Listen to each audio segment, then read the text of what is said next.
Esta é uma reflexão sobre as disposições legais e a sua interpretação, sem pretender fazer qualquer juízo de valor social, político ou moral sobre as mesmas. Eu sou a Zaida Amado Faneca. Este é o Direito às Claras.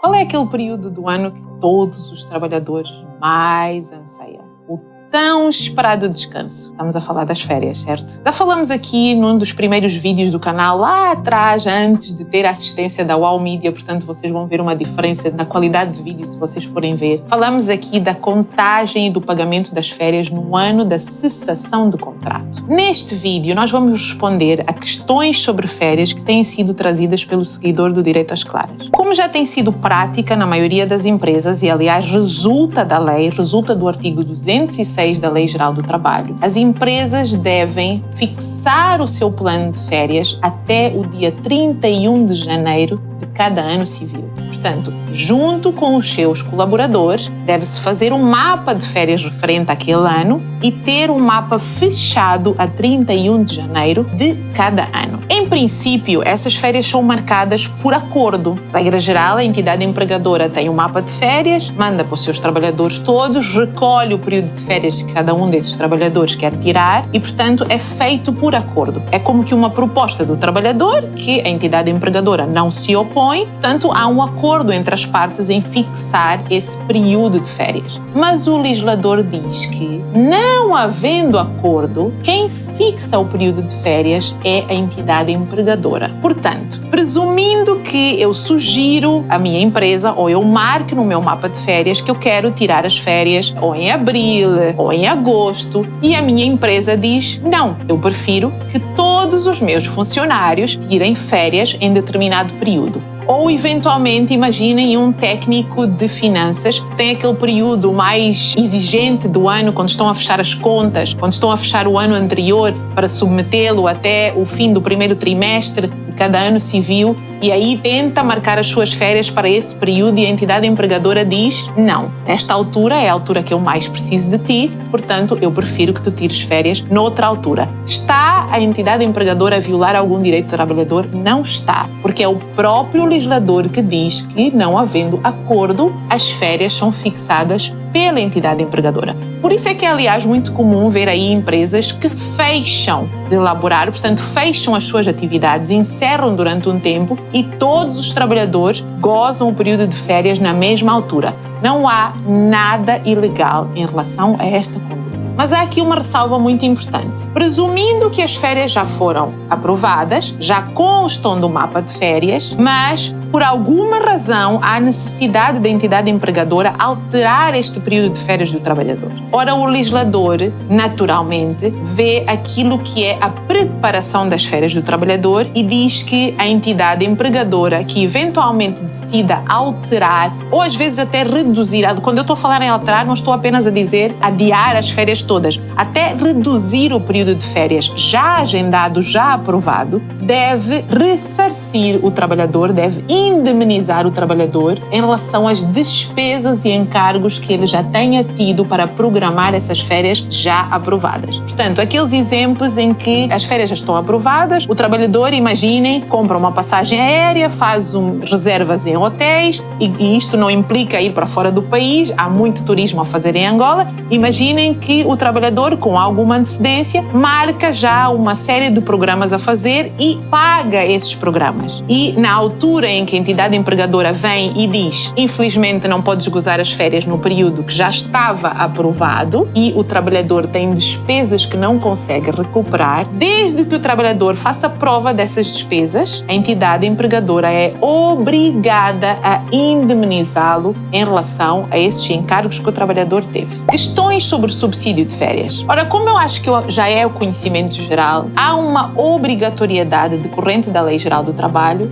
de pagar-se aos trabalhadores pelo menos 50% do seu salário base a título de subsídio de férias. Não é uma escolha da entidade patronal. Claro que, sendo um limite mínimo, há muitas empresas que pagam acima. Há muitas empresas que pagam 100% do salário base. O que o legislador vem fixar é um limite mínimo. Portanto, todas as empresas devem pagar subsídio de férias e, no mínimo, deve ser correspondente a 50% do salário base desse trabalhador. Ora, o artigo 238, número 1, a linha A, diz que o subsídio de férias deve ser pago até 15 dias antes do período do gozo de férias. Portanto, presumindo que eu marquei as minhas férias e eu vou gozá-las no mês de junho, 15 dias antes, portanto, eventualmente com o meu salário de maio, deve-me ser pago o subsídio de férias referente ao período que eu vou gozar daí a 15 dias. Isto é uma regra padrão, mas o legislador abre portas para as partes acordarem de forma diferente ou no seu contrato, ou eventualmente há empresas que põem no próprio regulamento que o subsídio de férias é pago, por exemplo, no mês de junho a todos os trabalhadores.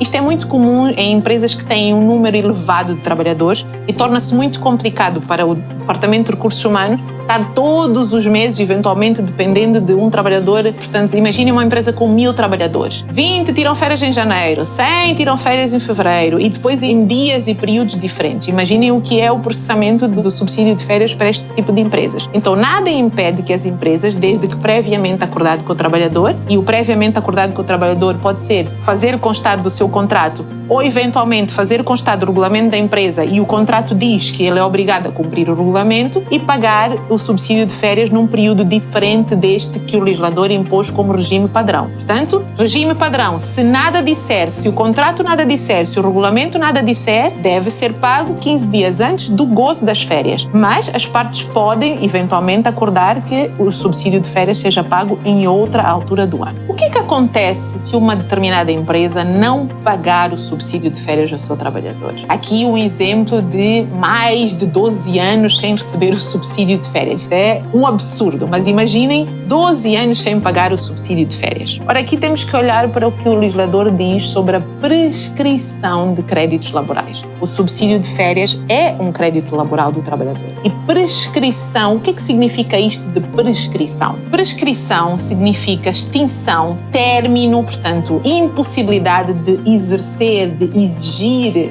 determinado direito por ter deixado passar o tempo legalmente previsto para esta exigência. Ou seja, vamos supor aqui que eu digo que determinado direito tem um prazo de prescrição de 1 ano. Portanto, eu tenho 1 ano para exercer esse direito, desde o dia em que ele nasce. Se eu não exercer durante 1 ano, esse direito deixa de poder ser exigido. Isto é que é a prescrição de determinado direito. Então, e o que é que o legislador diz em relação aos créditos laborais? No artigo 255 da Lei Geral do Trabalho, o legislador vem fixar para os créditos laborais que se vençam na execução do contrato, portanto, enquanto ainda o contrato de trabalho estiver em vigor, o prazo de prescrição dos créditos laborais é de 1 ano. Um exemplo concreto. Eu tenho o contrato, olha, o exemplo concreto deste seguidor que nos fez a pergunta. Ele continua a trabalhar para a entidade empregadora e a entidade empregadora, durante os 12 anos em que ele está lá a trabalhar, nunca lhe pagou o subsídio de férias.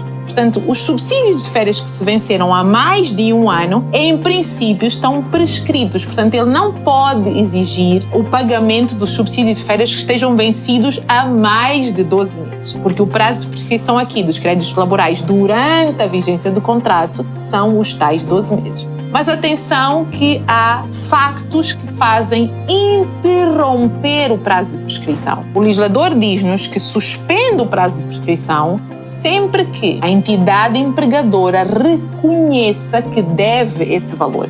Então, no exemplo do subsídio de férias, a empresa naquele ano não tem disponibilidade financeira para pagar o subsídio de férias e faz um comunicado escrito aos trabalhadores dizendo: estamos a atravessar um período de dificuldade financeira e não temos como pagar o subsídio de férias que é devido ao trabalhador. Portanto, há um reconhecimento da entidade empregadora que deve aquele montante. Portanto, a partir do momento em que a entidade empregadora reconhece que o direito existe, o prazo de prescrição fica suspenso. Portanto, o direito de exigir o pagamento não se extingue depois de 1 ano, porque aquele prazo está suspenso pelo reconhecimento da própria entidade empregadora. Outra forma de suspensão do prazo de prescrição é em uma eventual ação judicial. Se for intentada uma ação judicial durante 1 ano de prazo de prescrição, naturalmente o prazo também se suspende. E ainda o legislador prevê em casos de mediação e conciliação. A partir do momento em que a entidade empregadora é notificada de um processo de mediação ou de conciliação, também se suspende o prazo de prescrição. Por último, importa realçar que este prazo de prescrição dos créditos laborais passa a ser de 2 anos quando temos a cessação do contrato. Okay? Portanto, se eu ainda tiver o vínculo laboral com a entidade empregadora, eu tenho 1 ano para exigir os meus direitos que não tiverem sido cumpridos. A partir do momento em que o meu contrato cessa, eu tenho 2 anos para exigir. Agora vamos ver um exemplo como este do seguidor que ficou 12 anos sem receber o subsídio de férias, imaginando que não há nenhuma causa de suspensão da prescrição e o contrato dele cessa. O que é que ele tem 2 anos para exigir? Aqueles créditos que ainda não tenham sido prescritos. Porque lembrem-se que eu disse que durante a vigência do contrato, os créditos laborais prescrevem em 1 ano. Portanto, se não tiver nenhuma causa de suspensão do prazo de prescrição, estes direitos ao longo dos anos foram sendo arrumados por prescrição, foram terminando por prescrição, portanto não podiam ser exigidos. Quando o contrato cessar, teria que ver quais são os direitos que ainda não estivessem prescritos e aí sim tem 2 anos para exigir isto, eventualmente num fórum judicial. Eu sou a Zaida Amado Faneca e este é o Direito às Claras. O Direito às Claras está presente em 3 plataformas, no TikTok, no Instagram e no YouTube. Tem conteúdo no Instagram que não está no TikTok e, muito essencial, o conteúdo completo dos vídeos está no YouTube. O que nós fazemos no Instagram e no TikTok são tirar cortes, alguns cortes que nós entendemos que são mais importantes ou eventualmente que chamem mais a atenção por serem as dúvidas mais frequentes dos seguidores e aí pomos pequenos cortes nestas 2 redes sociais. Mas no YouTube vocês subscrevendo o canal, primeiro ajudam a que a mensagem seja divulgada a mais pessoas e depois têm acesso completo sobre cada tema que nós tratamos no canal.